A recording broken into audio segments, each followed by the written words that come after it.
Welcome. Hit the like button, hit subscribe, hit the bell. Thank you for listening. This is Joey. Let's get started. I want to start picking out clips like this when you catch white folks live and in the act of doing some white folk shit. And we just got done talking about how white folks have soured on Kamala Harris. And as you remember, my argument was the reason why white folks have soured on Kamala Harris is because Kamala Harris was brought on to do one thing and one thing only, which is to be a symbolic representation of black people and our support, right? She wasn't really supposed to have any kind of a say in anything. She wasn't really brought on to be a leader. She wasn't brought on for any leadership qualities or oratory skills or persuasion abilities or anything like that. Kamala Harris's job was to be a symbol of black support and of black inclusion, right?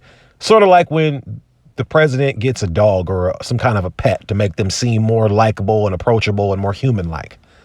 And now that symbolic gesture of having Kamala Harris be this black vice president is turning into a very possible, very real thing, with your president being demented and a heartbeat away from no longer being president. Now white folks are pulling back the curtains and are turning on Kamala in a very sour way, right? And they're trying to make it seem like, oh, it's because she's an artful and she's the worst vice president ever. But like I said before, there's really no marks to measure a vice president, because your job is just waiting. Being a vice president is like being a backup quarterback. Your job is to just not do nothing stupid, right? And oftentimes vice presidents don't even do that. Right? Dan Quayle, Joe Biden himself, right? So that line of thinking really doesn't make a lot of sense. But I want to show you what they're doing now as a perfect example of what I'm talking about. This is a show called The Hill. Now, The Hill as a premise is supposed to be a show that represents all white sides of the political spectrum on the Hill, right? Up in Congress to tell you how the sausage is being made with your government. And I want you to pay attention, because the Hill is supposed to have, usually the premise is one person that represents the left wing, one person that represents the right wing or more. But I want you to notice all of these white people on this show having a discussion about slavery. Now, for those of you that don't know, Ron DeSantis, the governor of Florida, had recently put out a curriculum that suggests that black people may have benefited from slavery, that there may have been slaves that benefited from slavery. And Kamala Harris, like I had said in the last episode, I said, if Kamala Harris had any of her political druthers together, she would start to tap further into the black vote, because the black vote is the one thing that scares the shit out of the Democratic Party. Look how they're handling Cornel West, right? But there's been this big comfort from white society where they're getting really comfortable openly trying to rewrite and recreate history as far as slavery in this country is concerned, right? And I'm going to show you a few of the nigger tricks that only work on niggers, that white folks like to use when it comes to our history and when it comes to discussing this. They're going to be latent in this whole video. But I want you to look at how everybody else is allowed to have allowed to have an opinion on this issue, but black people. And I want you to watch the particular way that they slam and shame Kamala Harris, and how they keep saying that her claim is made up, while right out in the open admitting what she said is true. So I want you to watch this video, and we're going to keep stopping and pausing to point out the bullshit. So let's get started. Over the weekend, Vice President Kamala Harris delivered remarks and criticized the new curriculum approved by the Florida Department of Education. Let's hear some of what she said. In the state of Florida, they decided middle school students will be taught that enslaved people benefited from slavery. They insult us in an attempt to gaslight us, and we will not stand for it. Okay, so that was real simple right there. Right off the bat, she said in middle school, they're teaching students that enslaved people, black people in America, benefited from slavery. Now, I want you to watch the parsing of the words and the white people word twisting that's about to follow. Now, remember, her argument is the new curriculum teaches that black people or enslaved people in America benefited from the institution of slavery. Now, watch what the rebuttal is. Just watch real closely. The switcheroo. Let's go. The new curriculum says instruction includes how slaves developed skills which, in some instances, could be applied for their personal benefit.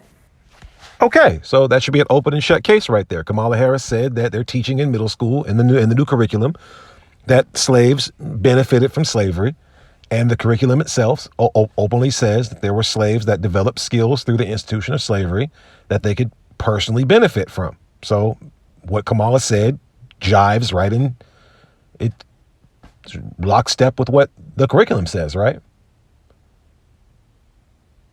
Watch how white folks are twisting this around. And keep in mind what I said last time about how white society, left and right, has turned on Kamala Harris. Look how they're trying to switch this to leave her out here on her own. Watch this. CNN political commentator Scott Jennings roasted Vice President Harris on her apparent, according to him, misrepresentation of this situation. Let's watch. This is a completely made-up deal. I looked at the standards. I even looked at an analysis of the standards in every instance where the word slavery or slave was used. I even read the statement of the African-American scholars that wrote the standards, not Ron DeSantis, but the scholars. Everybody involved in this says this is completely a fabricated issue. And yet, look how quickly Kamala Harris jumped on it. So the fact that this is her best moment, a fabricated matter, is pretty ridiculous in my opinion. All right. So real quick, right off the bat, you notice that he said, I read the standards. I read the curriculum. I read the standards. I read the curriculum. I read every instance in which the word slave was used. And this is made up. But you missed the part where right in the beginning of that curriculum that you said you read, it says, The new curriculum says instruction includes how slaves developed skills which, in some instances, could be applied for their personal benefit.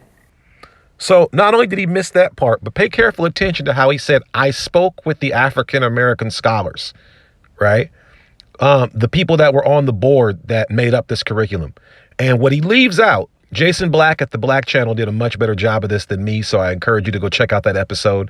But he leaves out the part that these quote unquote African-American scholars are people that not only had no background in education and no background in this particular curriculum, but were handpicked by DeSantis and have also had a long track record of anti-Black American education. So you handpicked people to get on these boards to destroy it from within who happened to be Black. All of them weren't even Black Americans. I think one of them out of 6 is Black American. But you handpicked a bunch of coons to come in and do your bidding so that you can have a hands-off approach and go, well, we had some blacks talk about it. I talked to the black people. So his argument is, I talked to the blacks that were involved that made it.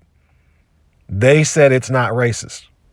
They said it doesn't involve what Kamala Harris says it involves, even though right on page 1, flat out says it right there. Let's continue. On the flip side, CNN commentator Karen Finney praised Harris's comments. It was a stellar moment, and I think she did something that she has done often in the last couple of years, which is in a moment when something needed to be said, she got out there and said it and really channeled what people were feeling. I mean, the idea that we would literally have a conversation, I mean, I have to laugh, it's so disgusting, that there were personal benefits of any kind to slaves. That's like saying women, you know, were happy when we couldn't vote and we couldn't have our own banking accounts. I mean, it's just ridiculous. Now, that little blurb right there in favor of Kamala Harris's stance, that's pretty chalk. There's really not much to go over there. But what I wanted to do is I wanted to use that little segment and how it segues back to the host. And I want you to see the host visible discomfort with even having to mention black people or slavery, right? Now, this is one of the hosts of The Hill. His name is Robbie Swove. He's one of those white guys that claims to be a libertarian, which whenever you catch a white person saying that they're a libertarian, that's a cop out. That usually means that I'm a right wing person that's down for some left wing, privileges, personal privileges, like you can smoke weed or we shouldn't tax XYZ. But when you really find out where a white person's political stance is usually on slavery and reparations, right? Because all of them, left, right, in the middle, usually try to make an argument to disassociate slavery, Jim Crow, segregation, police brutality from anything going on right now, right? There has to be this big gap, missing link of how that affects people today, right? Now, I want you to watch him do what I like to call the white people slavery preamble, where they'll go on and babble about how bad slavery was and then turn the corner and pivot. But I want you to watch how uncomfortable this guy is even discussing slavery. And also keep note of something else. Where are the black people? There is a black host. She's very intelligent, but she gets on my nerves because she becomes very, very milquetoast and meek when black shit comes up. But her name is Brianna Joy Gray, or Brianna Gray Joy. I can't remember which way it goes, but her name is Brianna. Very intelligent lawyer, young lady, very, very well spoken. But notice how she's conspicuously absent from this show. Normally it's her and Robbie on the show every day when it's pop culture talk. But whenever black issues come up, she's conspicuously missing. They made sure to keep her ass off this episode. Now watch Robbie kind of barely be able to hold back his bile as he chokes back vomit talking about black folks. Watch this. So one of the analyses of the standards was done by Charles Cook in National Review. He's listed the 191 times slaves, slavery, etc. appears in the standards. I'm reading through them. I don't think they would be controversial to basically anyone. You know, except for the people that you're lying on and saying we benefited from some shit you had going. That would be pretty controversial to us. Right? You notice he just kind of discounted the entire black community who the subject is about who will be controversial to. You notice that? It's not a controversial to anybody. I read through it and it seems fine to me that there are some blacks that probably personally benefited from some slavery. It's a little weird, but let's go on. It gets worse. It very much seems to me from reading them that how horrible and inhumane slavery is. Here comes the white people anti-racism preamble, right? They again, nigger tricks. They only do it with us. Where they'll go on for a moment saying how bad slavery was before they start to qualify it. And you'll notice I like to give things when it comes to black folks the Jewish people test. And what I say by that is do you say that about the Holocaust, right? When people talk about the Holocaust, when people talk about the Trail of Tears for the Indians, when people talk about even shit gay people go through, they cap the preamble with an and. They'll go, the Holocaust was a horrible event on our world history. It was a horrible, horrible thing that happened, and 6 million people were killed because of who they were. And that's why we can never allow this to happen again. The Holocaust was a horrible, inhumane thing. And that's why we have to take measures to fight anti-Semitism in all of its forms whenever we see it. The Holocaust was a horrible, horrible thing. And that's why we have to remember what the Jewish people have gone through.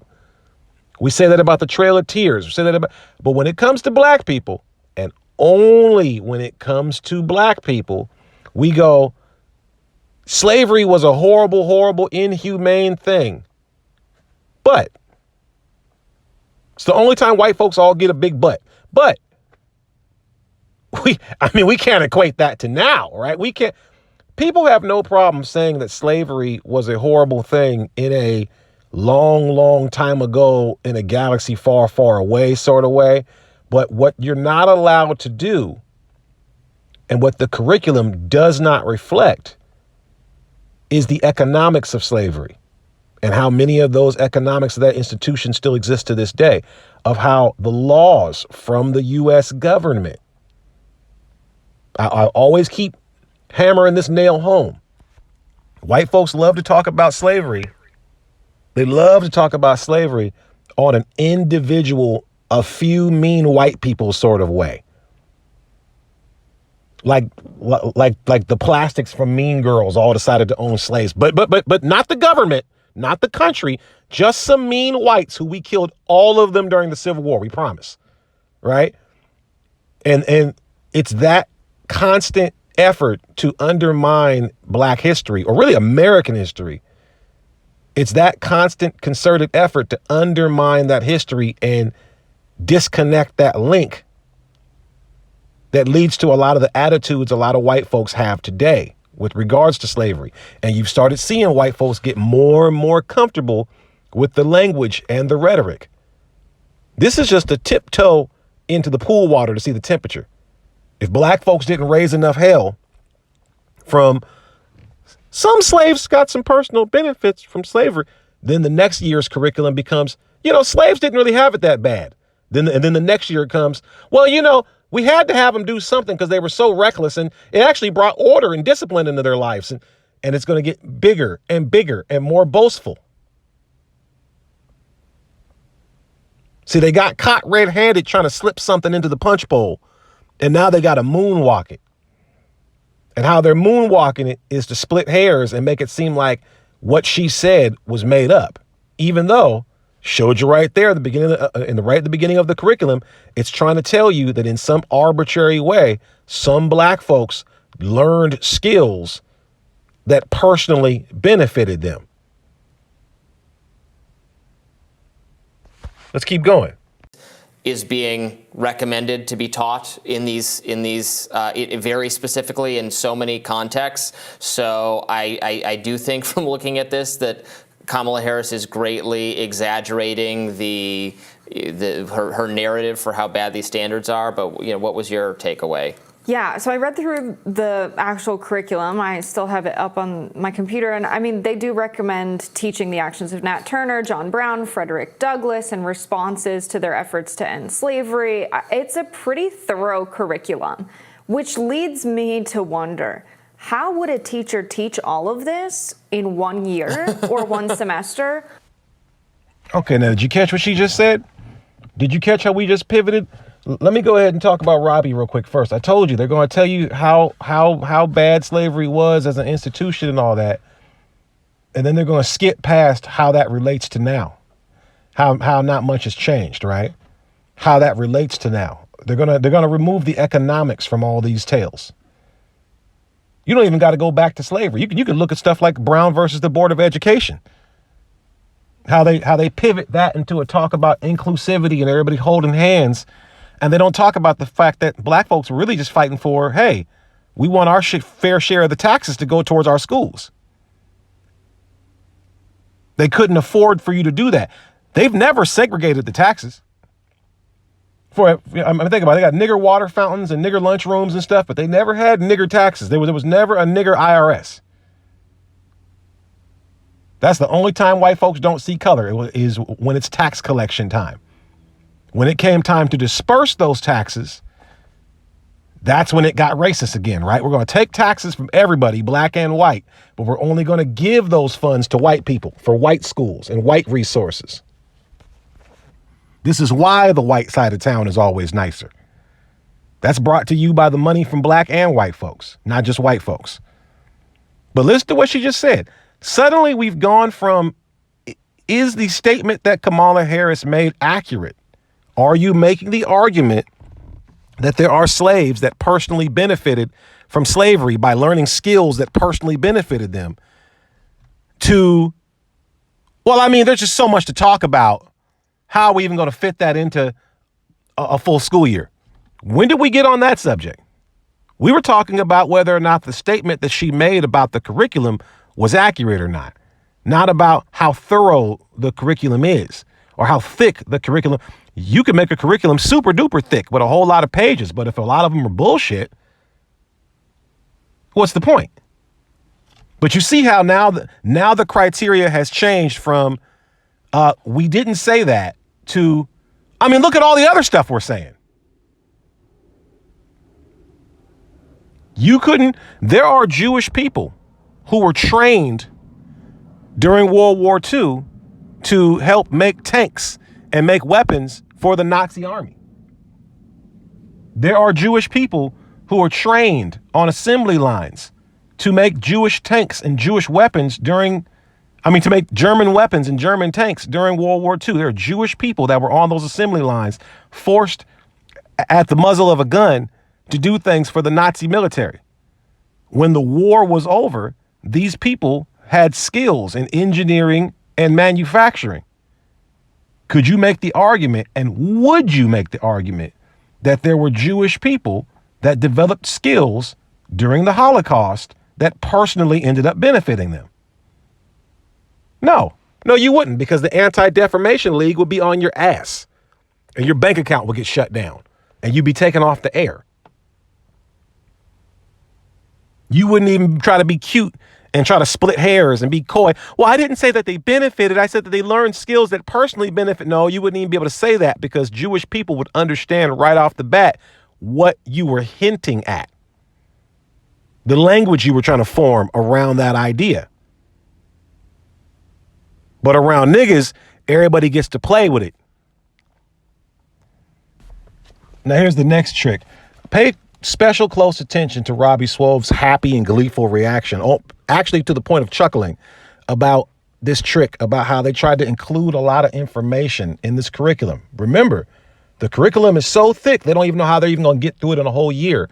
But a big chunk of that curriculum is slavery that existed not in America and before America even existed, to try to make that argument that white folks love to use about how slavery existed all over the world, which it did. But here's an opportunity, if this curriculum was serious about talking about slavery, to specify the very unique differences of what white folks back then even called a peculiar, meaning unique, institution. This is an opportunity for this curriculum to actually explain that no, American chattel slavery was the first race-based slavery system. It was the first chattel-based slavery system in the world. It was the first system in which you were born unto slavery, flat out and open on the record, and your kids and your kids, not because you lost a war, but because you are a certain color or you are a certain group, right? We don't ever specify that, and nowhere in this curriculum does it specify that. In fact, it takes up a big chunk of the very finite time that they just listed and said there's barely enough time to cover all this. It takes a huge chunk of that time to talk about slavery in Asia and to say your own black brothers and sisters sold you and all that kind of bullshit in order to try to defend the institution of slavery. And we'll get into why at the very end. But look at Robbie Swove's bitch ass. Look at him gleeful with that shitty attempt to try to defend slavery. Than others. In Look at which this dude. case, it would be concerning that there's such a large amount of information to be taught on slavery pre-1619. Slavery in Africa, slavery in Asia, a lot of claims about the existence of slavery before European colonizers arrived there in Well, that's Africa. in here. A lot of that is in here. A lot of that is in Instruction here. includes how slavery was utilized in Asian, European, and African cultures, identify Afro-Eurasian trade routes, describe the contact of European explorers with slave trading in Africa, the connections between Russian serfdom and slavery, and so on. Right. And it might be a little bit too much of a focus on that. This nigga really laughed. He thought that shit was clever. That's why I said these are nigger tricks. These are little smoke bombs that they normally drop down in conversations about slavery to get off the topic. And they actually found some coons, some hand-picked coons of DeSantis to really try to put this in a curriculum. I'm surprised they didn't throw in what about black on black crime, right? But look at his laughter. You can tell where his mindset is on trying to run out the clock and run from this conversation. Let's keep going. He doesn't even realize he walked right into a trap in this conversation. I got to give this white woman her credit for this one part. Let's keep going. that, right? I think there's a complicated history there that I don't know that a high school teacher can tease through. It's the kind of curriculum that I didn't get till I was, a concentrated major in African studies and the international studies major that I had in undergrad. And it's something that has taken a lot of effort to get to be recognized, the contact of Europeans to Africa. What was Africa like before that? This idea that people were kidnapping their brothers and sisters and cousins and selling them as slaves is just not something that is backed up by anthropologists and historians. And it seems to me that there's a lot of focus on that in this curriculum, which is concerning. Now, did you see his energy drop when he realized that she wasn't going to take it to where he was hoping she was going to take it? He thought she was going to go and be side by side with him in doing the what about the Africans selling you stuff. And when he realized that she hit the whoop bam boogie on him and turned it around on him, hit him with the Uno reverse card and said, yeah, that stuff's actually not true. It's actually not accurate. I don't even know how this stuff ends up dominating the curriculum. This guy's trailing off. He's got low energy about it now. This is what I'm talking about. Let's keep going, because she makes a really good point here. It's not that it's everything, but it's certainly there. And this contrast in the media coverage of this, the claim that it's fabricated, I think is not true. Those exact words are in the curriculum. And there we go. Full stop. We could technically end the show right here. Like I said at the very beginning, Kamala Harris made a statement that said the curriculum says that blacks benefited from slavery. The curriculum literally says that in the beginning. The end. Right? This whole jive about, oh, she's exaggerating. Oh, she's making this up. It's much to do about nothing. It's literally right there in their curriculum. They try to be coy with it. And this is what the process is going to be. It's going to be small nibbles away at American history to try to warp people's minds about how we got to where we are. And I want you to pay attention to, if she said it and the curriculum backs up what she said, look at the title of this show that we're looking at right now. Look at the title of the show. Fact checked, called out for lying. But it literally shows that she's right. We can sit back and talk about Kamala Harris being a bad vice president and a bad political candidate, probably a bad person all day long. But a broken clock is right twice a day. Sometimes the sun shines on a dog's ass, right? She's correct in this instance. They are trying to make it seem like slavery benefited some slaves. But I want you to pay attention to, this is the show called The Hill, and how they're trying to die on this hill, ironically named, right? About how it wasn't that bad and how Kamala Harris is exaggerating. So we have a host on the show flat out telling you, you're not crazy. It does say those words. This is not exaggerated. And teachers can expand upon that. And so for folks to be talking about that in mainstream media is concerning. And I like how she said that teachers can expand upon that. We as black people have seen on the internet countless times white teachers in schools with young children trying to teach how slavery wasn't that bad, how slavery was beneficial to the country, which it was for white folks, right? Trying to teach that the both sides angle of slavery. We've seen teachers reenact slave events and have people walking on black students and have black students picking cotton, all sorts of weird, warped things that now they're going to have a curriculum to justify them doing these things. Now they're going to have an opportunity to do these sort of things and say, I'm just following the curriculum. One of the main places they always attacked black people post-slavery was through the school boards. So yeah, teachers can most definitely expand on that. They're giving them an alley-oop to go ahead and go ape shit when it comes to desecrating American history. You see, white folks treat slavery, Jim Crow, segregation as some sort of separate timeline, like it's an alternate Marvel MCU timeline that never happened with America, when in fact, as renowned racist Arkansas Senator Tom Cotton once put it, it was a necessary evil. And see, they don't want to really make that argument anymore because then that makes the argument we couldn't have done it without these niggas, which is true, which makes the argument why you owe us money. The But one let's thing I go will on. say about Kamala Harris's appearance is that she uniquely had approved talking points seemingly before appearing in public Yeah, this she time. had something to say that I think was wrong. It made grammatical sense. Is is unique. an improvement for her. And I guess so. The specific thing they're up in arms about is Right. the teaching that Personal benefit. slaves, there were personal benefits that some experienced during slavery that allowed them to be successful in their lives, and then after slavery.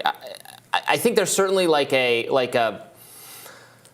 way of saying that sound, and maybe that was a clumsy phrasing for it, but I don't think, obviously, the suggestion should not be that slavery, despite being bad, was still somehow beneficial. Slavery was definitely not beneficial. I think what they were just trying to do is recognize that some enslaved people, learned to read or learn skills that actually weren't supposed to learn, but people taught them. They learned from each other. Some people went against what the slavery regime prescribed that you were supposed to do, and that it's just a historical fact. Not that it was ideal or that we're saying it's good or that it lessens the evil of slavery, but just the reality is that enslaved people had lives and culture and some even within the regime of slavery, economic growth and conditions and learning that did allow them to flourish even under slavery and after slavery. But that is not an excuse for slavery or something, Right. a box to check. That's despite slavery. Right? Right, exactly. I think that's how a good teacher would take Yes. this curriculum. Despite slavery, these people thrived and achieved something and bettered themselves in their stations, and were prepared to survive, to do even better without it, despite slavery, not because of it. Maybe that's the framing. Right. Boom boom boom boom boom boom boom boom boom boom boom boom boom boom boom boom doom doom doom doom doom doom doom doom. Ooh, that's some fancy moonwalking right there from Robbie, wasn't it? Wasn't it? Not but a few minutes ago, he was saying he read through the whole curriculum and he didn't see anything controversial by anybody. Now he admits it's a clunky phrase that probably could have been written a little differently, right? And now all of a sudden he's slowly backtracking off of, I didn't mean to say that they benefited. I meant in despite of. No, nigga, you meant niggas benefited. You literally used the phrase personally benefited. And we're going to go deep into that too in a minute. But this is what they do. They go into word games and semantic tricks to try to tap dance around the issue and make it seem like you're the person that's tripping. The goal is to get you upset and get you to a calm down point where they can, oh my goodness, chill out, right? You was just trying to sneak by a niggas benefited from slavery on people. And when people caught you on your bullshit, see, this affected a lot of people. You even had Republican coons going, hey, now wait a minute now, I'm not gonna coon that hard. Like you done took it a step too far. Now I can't coon that hard. I can what about black on black crime coon? I'm not gonna slavery benefited niggas coon. That's cotton bale too far. Right. And slaves developing skills that could be used for their personal benefit is the kind of sentence that's like, what was their personal benefit? We will teach you how to till the soil and pick the cotton, and the personal benefit to you is you won't get beaten by your master if you do these things. Like, seriously, that's what I get from that. But also to frame it as this kind of large skills training. We're teaching people a trade, and slavery is just this big, charitable project. We also haven't really gotten to the part where no one said this yet, because there are no black voices allowed in this black conversation for some reason on the Hill. White folks didn't really teach us no skills. That literally makes no sense. It wouldn't make any sense for you to travel to the deepest, darkest parts of Africa to pick up a bunch of warm bodies with no skills that you have to then teach not only your native language and customs, but also a skill set. When you could literally just do that from the poor, broken invalids that were coming from European countries that were already in America, in the colonies. You brought niggas over to America because you had no skills. You had no skills. You tried to get the Irish to do it. They were drunkards and lazy, and that's where you get the phrase redneck. They'd burn up in the hot sun. You already have that documented. You try to get the Indians to do it. They would die. They didn't know how to do it. You needed people that already had skills that you could then import. That's why if you look everywhere where black folks is picked up in Africa, magically, the skill set that you needed, that's what the area was named. Oh, it's the rice coast over here. You can go get the rice people over there. Put them over there in Carolina and grow some rice. That's literally how you got, that's literally why you got black folks, was because niggas already had skills. So it's not like you brought us over here and then taught us computer training. That's insane. But watch this pivot. Now, we've already established that what Kamala Harris said was accurate and factual. This white woman already said it. But watch these white people still pivot. Watch what Robbie Swove, suspected white supremacist, real gripe about this whole thing Kamala Harris said. Watch what his real gripe is. And watch how he trivializes somebody trying to justify slavery, which is totally what they were trying to do. Watch how he trivializes it and says what his real gripe with Kamala Harris was. Watch this. To teach people skills, like Yeah, absolutely not. Absolutely not. But I don't know. But I think Kamala Harris was reading that into it because she wants to be big mad about this. Yeah. After all that dancing around, all the little semantic tricks and all the games, his last leg to stand on is, yeah, she's factually accurate, and that's exactly what we were trying to do, but she's over here getting all emotional about it. She's trying to play this into some sort of political ploy that she pointed out that we were trying to do exactly what she said we were trying to do, that even I was trying to deny up until a minute ago, till this white bitch called me out on my bullshit. But, she's over here getting mad about it and all. Again, let's apply the Jewish test. Has anybody ever said that the Anti-Defamation League be trying to get big mad about whenever we try to downplay the Holocaust? No. They make sure you don't ever get to downplay no shit. For that reason. You give people an inch, they will take a country mile. So look at that. They started off trying to say she was exaggerating. Couldn't point out where she was exaggerating. Check that. They tried to say she was fabricating and lying. Couldn't do that. Then try to say she was exaggerating. Couldn't do that because what she was saying was factual and accurate. Now they're saying, yeah, I mean, she's right, but she's over here getting mad about it. Look how quickly this conversation's falling apart. And not only that, The Hill followed it up with another episode doubling down on saying she was exaggerating after it's already been debunked on their own show. Also another episode where Brianna Greyjoy, the only black person, conspicuously absent.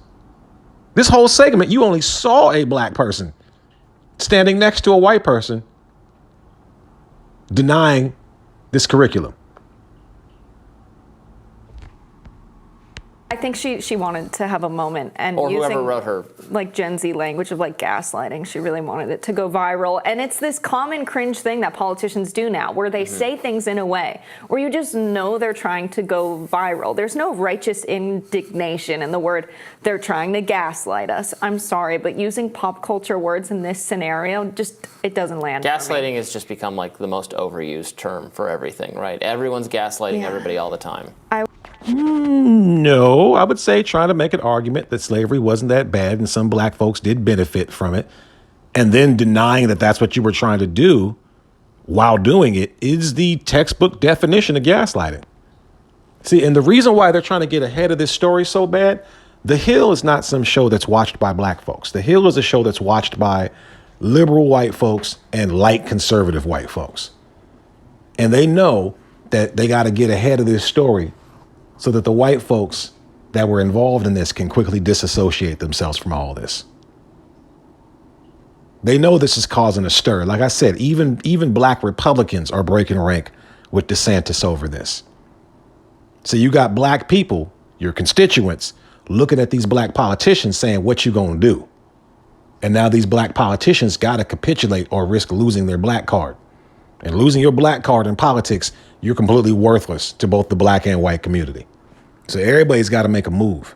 So this is called damage control. Damage control is a step above and away from gaslighting. which they were trying to do, which they're actively trying to do. So just look at this tone from both Robbie Swove and this accompanying white woman that's replaced Brianna Greyjoy for any racial episodes. Look how they've admitted that it is what it is, but calm down, darkies. Look at the flippant, dismissive attitude. This is why they're not about to get reelected. I would agree with that. Yeah. But I think the problem with the curriculum is simply that it can be interpreted, because it's vague, and interpreted in a direction where they can minimize what slavery was and the impact of slavery. Right, And but I think that's the main problem with But I it. don't think they're trying to do that. Right. They could. It could. I mean, there's 160 or however many mentions of slavery, and very much. Again, I haven't read every single one of them yet, but it gives you the impression that slavery is bad. I don't think schools are actually out there teaching that that slavery is not bad. Am I wrong about that? I don't know. I think we're going to find out. I think there's they're going to be teaching much that more it's bad. attention on this. And I think now there's going to be kids that have their cell phones in classrooms. And if a teacher's taking this curriculum in the other direction, they're going to have heard their parents talking about it on the dinner table or heard about it in the news and think. I mean, I'm sure there in some southern school districts in the past there's been, I'm not sure so much different spin on slavery was bad, but maybe a different spin on that the Civil War was actually fought over states' rights rather than slavery. Sure, there's a whitewashing of or whatever you want to call it of how bad the Confederacy was and how structured over slavery it was and lost cause. Okay, I get all that. I know some of that went on. Evolution is true. I know. So schools aren't always teaching what good progressives want them to teach and that sort of thing. Fine. You see the discomfort and dismissiveness in his tone about talking about slavery? He can't really mention slavery beyond the arbitrary, very basic idea of slavery bad. You can't even say why slavery bad around Robbie Swove. You can't even talk about the impacts of slavery on an entire community around Robbie Swove. Just, it's bad, okay? Don't do slaves. Slaves are bad, okay? And to keep it very simple like that, because the second you start talking the economics, the second you start talking about the social impact, the second you start talking about the legalities of it, now that makes people culpable. The second you start talking about it being a necessary evil for the formation of the country, rather than just some blip on the past we don't want to talk about. It's like an early loss in week 3 of the regular season. We don't want to talk about that anymore. We move beyond that. That becomes problematic for people like Robbie, who's a libertarian, right? Libertarians ain't shit. They're just conservatives. They're afraid to say that they're conservatives. Even listen to how he described accurate historical information about slavery in this country as things that, quote unquote, good liberals want you to teach. You got to pay attention to the little dirty words white folks say in between their sentences. You got to read between the lines when they say little things. They speak with forked tongues. He's not saying this is essential information we need to know. He's saying, I'm willing to tolerate the bare required minimums of keeping it real behind mashed teeth and rolling eyes, but nothing beyond that. Even him relegating inaccurate information about this country's history and slavery being taught by those bad people in the South. No, you niggas did things in the North too. This is why you need accurate American history with regards to slavery and anti-black racism. Robbie Swove's the kind of guy that'll make the argument that the most persecuted people today are white guys. That's the new wave now. But I'm looking at what they're doing in Florida, and it seems like this stuff seems pretty normal at the K through 12 level. It seems pretty within keeping of what history is. So growing up in a northern state, in Connecticut, and then now living in the South, I feel that the way the northern states teach slavery sows division in the country, because they teach it from the perspective of we were so benevolent and good, and we wanted to stop it, but they wanted to keep the slaves.